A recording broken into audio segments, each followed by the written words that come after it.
Right, ladies and gents, it's International Day of the Midwife, and we've got Celena, who is one of the most amazing midwives you'll ever meet. If you don't know who she is and you've not been on TikTok, you need to get on TikTok, and it's Dancing Midwife 7979. That's not your year of birth, that is it, Celena? No, not at all. No, I'm an 80s child now. Yeah, just a random number, that, isn't it? Yeah. Totally understand that. My 78 on my email address is definitely not my year of birth either. No, we're far too young to be 70s kids. It's great to have you here, though, on International Day of the Midwife. This is pre-recorded for people that don't know, because Selena's on shift tomorrow. So make sure you send in a good vibes, and cake and chocolate always goes down well, doesn't it? Absolutely. Midwives love it. So have you got anything planned for a celebration tomorrow night? I think a few of the girls, I think the PMAs and a couple of the coordinators have organised like raffles and tombolas and stuff. I think we've been donated some gifts. So we'll be doing that around the unit, and then a couple of the girls will be baking, so we'll have cakes, and we'll just celebrate being midwives. That sounds nice. It's a good job to celebrate having, though, isn't it? Yeah. What is a midwife, though? What is it? Like, I know the word midwife means for a woman, and we get that. But what for you? What does it mean? What does being a midwife mean?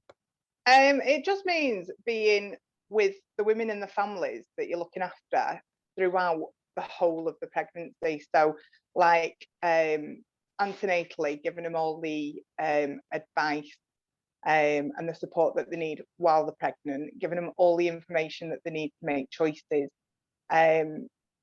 for the pregnancy, for the birth, so that they can make informed choices, educating them about the best things that they can be doing for themselves and the babies, and then supporting them through the labour and making sure that they've got all the information that they need for labour, and making sure that they're aware of what's going on, being the advocate throughout, and then providing all the postnatal care that they need for when they're a new family.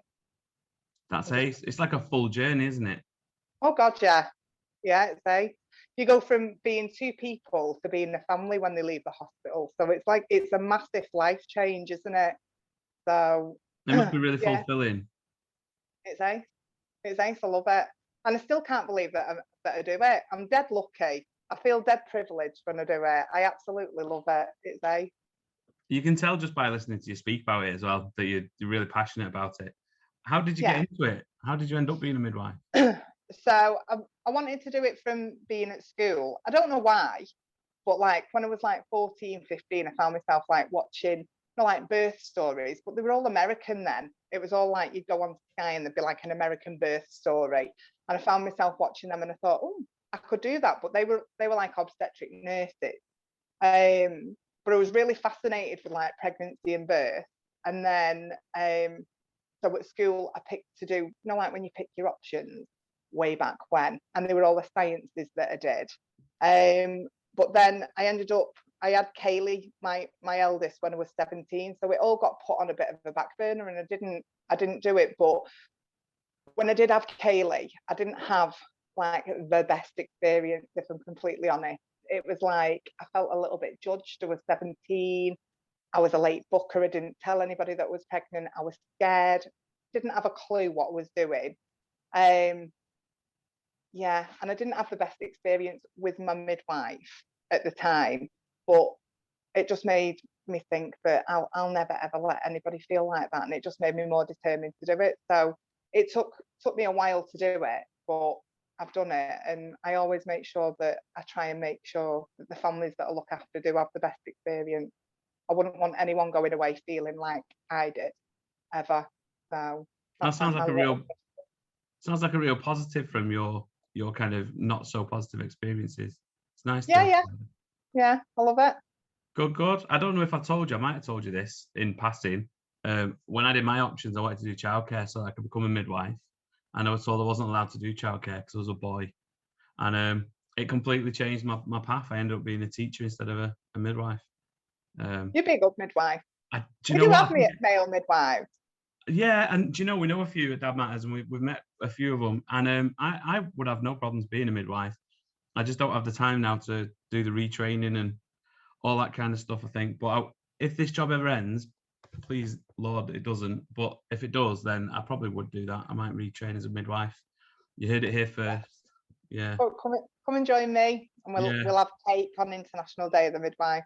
We should be having cake every day, celebrating, not just that day. I know. Definitely. So what's for you, what's the best bit of the job? What's the best experiences you have? The best experiences, or what do you want? Like the best part of being a midwife and the kind of the experiences you have through that. I love all of it. I'm like, and I'm not just saying it. I do love all of it. I love like the place that I work, and I love the girls that I work with. Like, it's like a proper family. Like with the other midwives, we all experience different things. But like if you're a little bit unsure about something, you can always go to somebody and talk about it. And like, do you know what I mean? So you've got like really, really good support off your colleagues, which is ace. And you do feel like you're a bit of a family. But like for the actual job, the perks, I just love like anybody having like a positive experience, whether it's in the community and they think that I've helped them make a decision about the plan of care, or if I've given them information and they go, oh thanks, that was like really good that we discussed that. I'm so grateful that I was able to talk to you, and I understand that a little bit more. Obviously if they have like the birth plan and it all goes to plan and they have like the best birth experience, and then like afterwards they just thank me for the support that I've given them. Just knowing that like I've made like a little tiny bit of a difference to their experience is what I love. And I do love it. Do you not get broody though? Because like I held a baby recently, like a newborn baby recently, and I was thinking I really don't want babies anymore, but I could see myself having a baby. Do you know what I mean? Like they're nice to smell and hold and stuff, aren't they? Yeah, they are. And then they poo, and then they spew, and then they're up all night, and then they're really, really expensive as well. And you've just not, they don't stay that little cute little thing, do they? Before you know it, they're like screaming at the top of the voice while they're playing Fortnite to some kids over in Spain. And like, yeah, it's like they don't stay tiny. They're gorgeous, but I do not get broody. No. That's good to know. Definitely. Yeah. You don't want to be broody if you're a midwife. That probably would be a negative aspect. No, but I love what I do love, and it makes me think. I get all a bit like smushy about it. You know, like when the woman delivers, and then you see like the mum and the partner and the baby together, and they're all like all emotional and they're all like loved up, and in that moment, and I look at that sometimes and I think, oh God, I'd love to feel like that again. And it's gorgeous. It proper gives you like little goosebumps. But yeah, that soon goes off as well. It doesn't last for me. when you get home and ask your kids for a cuddle and they're like, nah, that's not happening. No. Yeah. totally understand that. I know we're celebrating today, but it's important to think about the challenging aspects as well. So there must be some difficult parts of the job. What do you find the most challenging? Shifts and my work-life balance. That's quite that's challenging. Like trying to be there for your kids and be there for like school runs and parents' evening and sports days and stuff like that. And I work 12-hour shifts, and they're a mixture of like days and nights. So sometimes like I've had to miss like not massive events, but events that I'd like to go to. But obviously trying to balance that's quite difficult.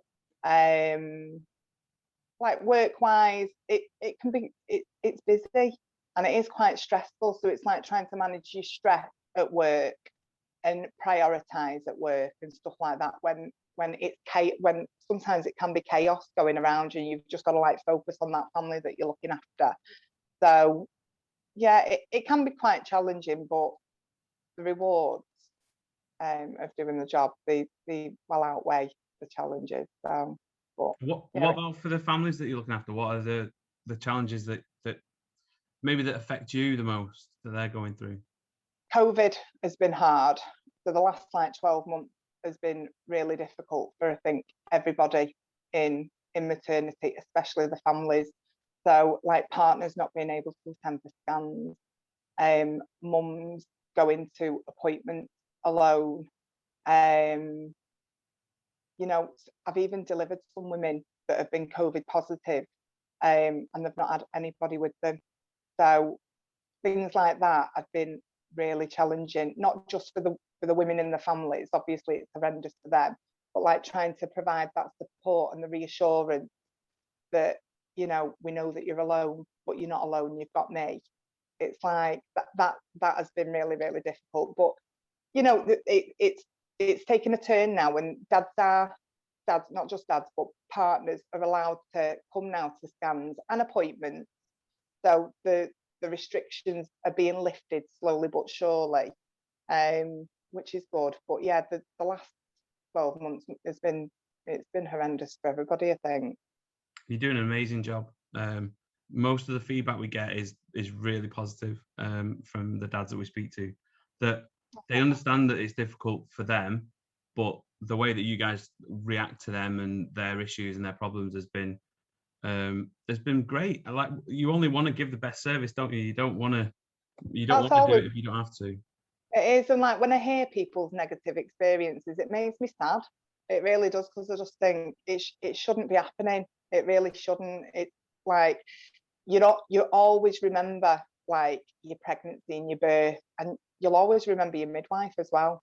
I remember mine 23 years ago, and I remember how she made me feel. And I just think it's such a special time in people's lives, and it's like monumental for some people, isn't it? The journeys that they take, some people, to get to being parents is just like amazing. And I don't want anything ruining that for anybody, but yeah, it has been hard. It sounds like a good motivation though, knowing that, like you said before, your experiences, and that you don't want that for other people. Yeah, I wouldn't want that for anyone. So what about colleagues? So is there a particular kind of person that midwives are? Because I've met a lot of midwives in this job, and you're all just a little bit teetering towards eccentric, shall we say. Is there a type of, are there any skills that you need, or any particular personality traits that you need to be a midwife? You've got to be able to communicate with people. You've got to be able to do that, because communication, that's it. It's about communication. We give information, we receive information, and that's like not just to the women in the families, but like to your colleagues as well. So you've got to be able to like articulate what you're feeling and what you need to say. So yeah, communication is massive. So, but everybody's different, and everybody's like, I'm quite bubbly and outgoing. So like my little thing is I like to like make people feel comfortable and maybe have like a bit of a laugh, and like I say, come on, we'll dance baby out and things like that. But there's other midwives that are completely opposite to me, and they're absolutely amazing, but they deliver care in a different way. But we've got to be able to adapt our personalities to the families that we're looking after. So like if I go in there all like guns blazing and wanting to dance the baby out, and the family that I'm looking after is just like, she's off her head, I know that I've got to like tone it down. You've just got to be able to read your room and read the people that you're with, and be able to adapt to loads of different situations. I reckon that staff nights out with midwives would be one of the best nights out that you'd ever have. Oh God, yeah. Just imagine. There'd be a lot of dancing, a lot of joking. Yeah, and you like strong stomachs as well. The conversations that we have in like our break room while we're eating our dinners about stuff that like we've just done, and like it doesn't faze us. You've got to have a strong stomach as well. Gosh, I don't know about that. So, being a man working in family support, we talk about a lot of stuff with colleagues. So when you're working with mainly all women, the conversations nearly always turn to things like menopause and childbirth and periods, and so I'm quite used to just not really having an opinion, but learning lots from the women that I'm speaking to, which really helps. But if it got any gorier, I I think I probably would. I'd have to just say something like, please don't include me in that. Maybe I won't become a midwife. We'll so I've got some questions from some dads that we've worked with, and I know that on TikTok we've done a couple where I've done a little video, and we're hoping to do some more of those, which have gone down really well. So, but I've got a few here. First one, and we did this one on TikTok. What if I faint or vomit? Yeah, don't do spew. I try. That's like I can deal with all bodily fluids, but spew's like, yeah. I've got quite a weak stomach when it comes to that. So I'm all right caring for the woman that I'm looking after. But if you started spewing, oh, I don't know. I think I might spew with you. But I'll get you a little bucket and I'll sit you in a corner. I think, and maybe get somebody in to help. But if you went down and you fainted, depending on what I was doing at the time, I'd sort you out. Like, it'd be all right, but I might have to get somebody else in. But I've never had that. I've had to sit a couple of dads down that have like the colour has just drained from them, and I've had to like get a little chair and sit them down, or sit them near a window, put their head between the knees, things like that. But I've never actually had anybody that's gone completely. I know you shared a couple of videos on TikTok of dads that fainted, or yeah, they went viral. Them they had like millions of views them, but I only shared them because you'd asked the question. Yeah, it was great, and I think one of the issues is that as a dad going in to support your partner, it really does feel like a weakness if you faint or spew, and you've got the people around you looking after your partner then have to look after you, and it just feels completely ridiculous that that's happened. It must be really overwhelming though.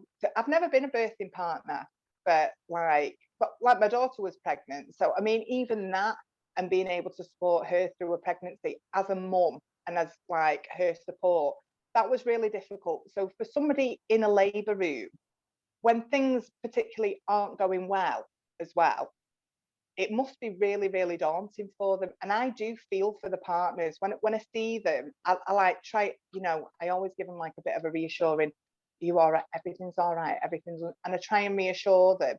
But at the end of the day, it's that person's there supporting somebody that they love, and it's their baby or it's their family member. Do you know what I mean? So it must be really, really overwhelming for them, and something that they've never experienced before as well. So it can be quite scary and a bit like, is this normal? Is all this screaming normal? Yes, it is.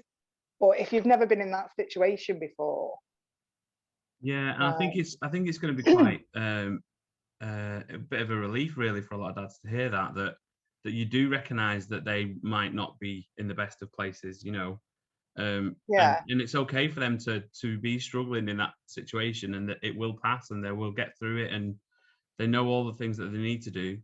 I think that's an important communication, because dads don't talk to midwives very often, and we need to get them to do that more. Yeah, no, so whenever I go in and I'm looking after a family and I introduce myself, if mum and dad were there and they'd be like, "Hi, I'm Celena," and we'll talk about like what's going to happen, and then I'll say to both of them, "Have you got any questions?" No question's a silly question. So if you've got any questions, don't feel like you can't ask me at any stage throughout, because that's what I'm there for. And like if I see like a dad just like a bit like, oh, don't really know what to do, because what do you do if somebody's in pain? What can you do? So I might give dads like a bit of a job and make them feel useful, like massaging. So I'll show them how to massage the partner's back, or I'll be like, right, your job today is to make sure that she stays hydrated. So that's your job. You make sure that she has water.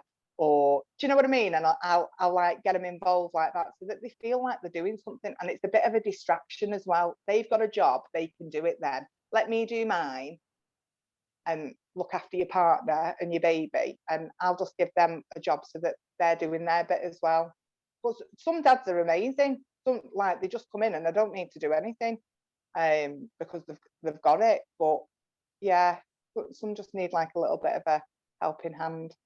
Oh, it sounds nice. I'm not having any more babies, but if I was, then you could be my midwife. I would be all right with that.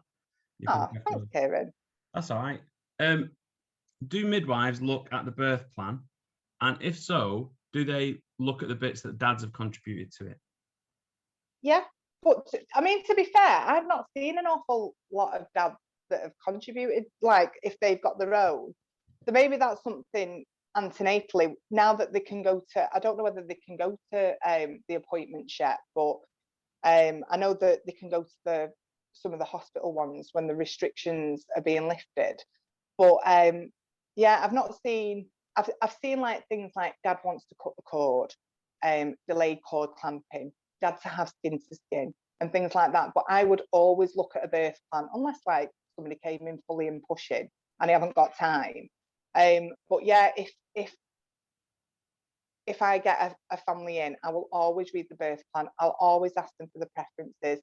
I'll always say to the partner, do you want to cut the cord? Do you want to announce what baby you've got if they don't know the sex? That's their big moment. I'll hold the baby up like Lion King, and then they can announce to the world what they've got. And that's like a massive moment for a dad as well. But yeah, I always look at the birth plans. But yeah, dads need to get more involved in that. I think that's a really good idea. We always try and encourage them at our antenatal groups and the education settings and stuff to be involved, because we've got a video on YouTube of one of our dad chats, and one of the dads is talking about not wanting to go down the business end. He really doesn't want to see it, and he's really anxious that the midwife's going to make him. He's heard his brother had told him that they'll drag him down that end, and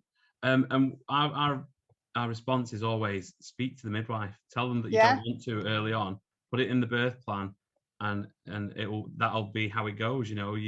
It's all fine, and it's okay as well to change your mind if you want. God, yeah. You might want to go down there at the beginning and then realize that actually it's a really bad idea, so you want to change your mind. Just tell the midwife that's there and they'll listen. Yeah, when the mum's birthing the baby and obviously the head visible, I always ask whoever has been supporting, I'll say, do you want to have a little look? Is that all right? No, like to the mum, and they'll go, yeah. And like some dads will just go, absolutely not, no.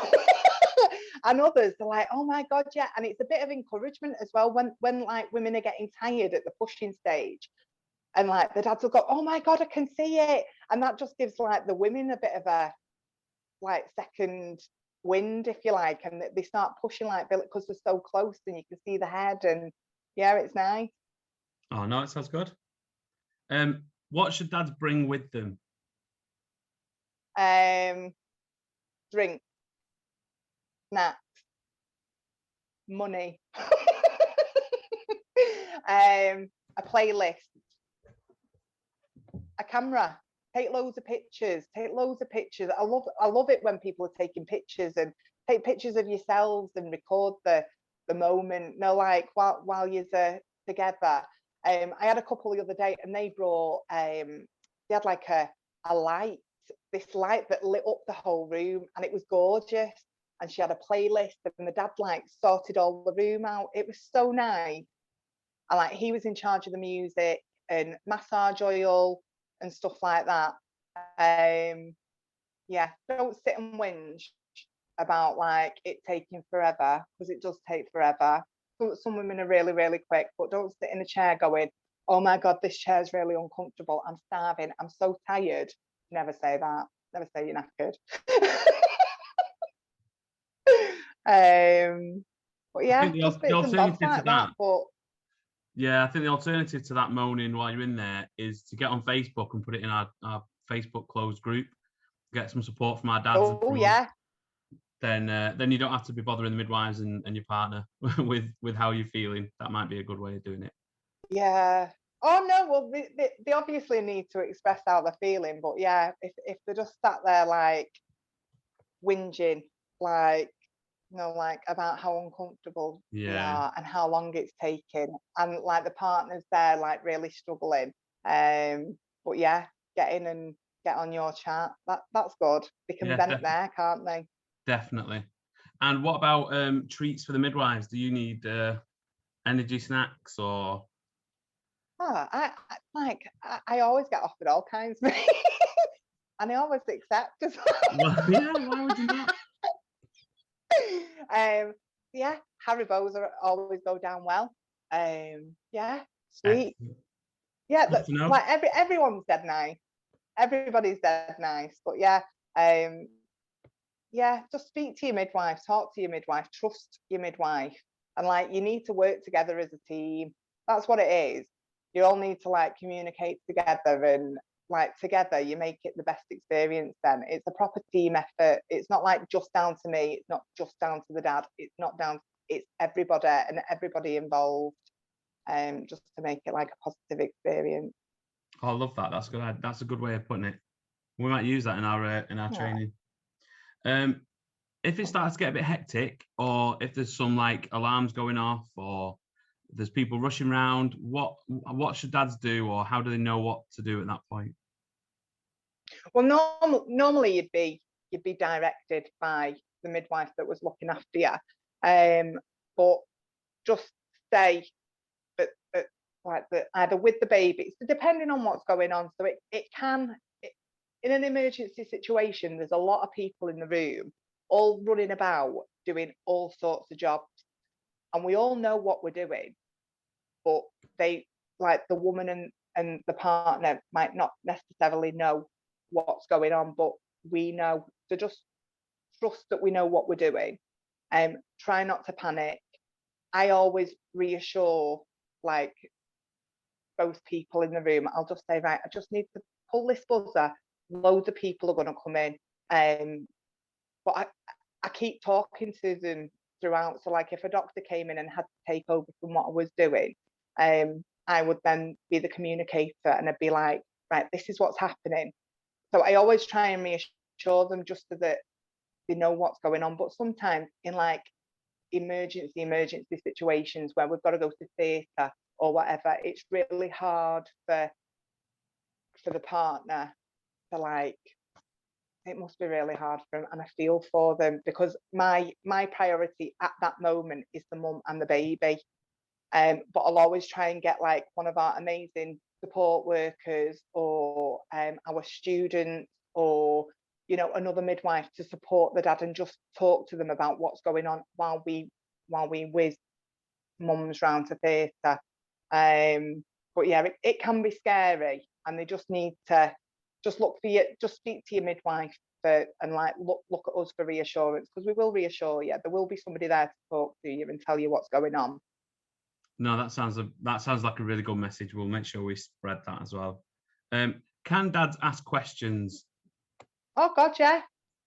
As long as it's not about football.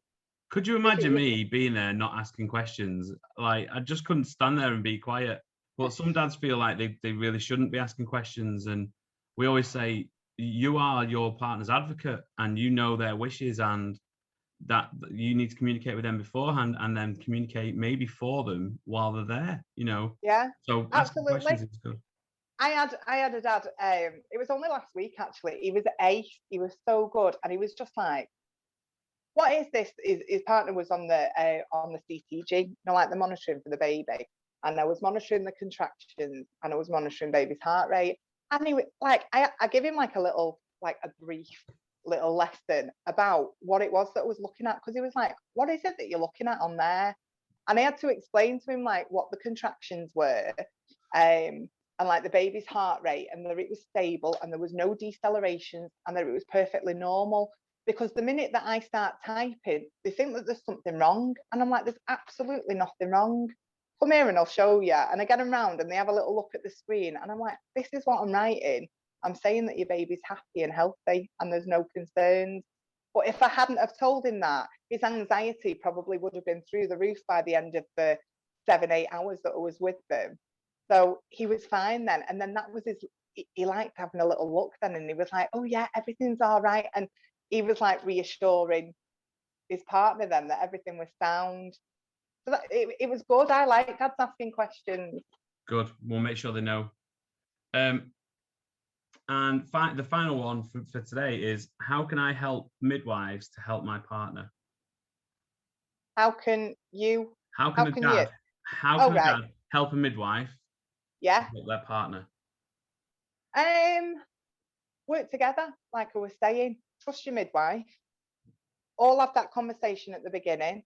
All speak about your birth preferences and what the plan is and what you want and what you don't want. Communication, just speak to us and like ask us questions. And if there's something that you're unsure about, we talk in a foreign language sometimes, midwives, and like we use a lot of acronyms and stuff like that. And like I can see people looking. If there's something that we're talking about and you don't understand it, ask us, because you're going to be worrying unnecessarily about something. But yeah, just being there, supporting your partner, asking the questions, being their advocate, and trusting us and working together. That's like all we could ever hope for, really. Make sure that you get that positive experience and the best outcome, and you go home as a family with like a gorgeous baby. That's what we all want. Oh, that's lovely. I like Ah, that's nice. ah. So that's all I had to talk about. Is there any messages you want to give to dads? Anything you want to say, or even to mums about dads, or about to services who work with dads? Anything you'd like to finish to wrap up with? I just think like what you offer is amazing. I love how passionate you are about like dad matters, because dads do matter. They really, really do. So like just like get involved with the antenatal classes, ask loads of questions, get involved in the birth plan.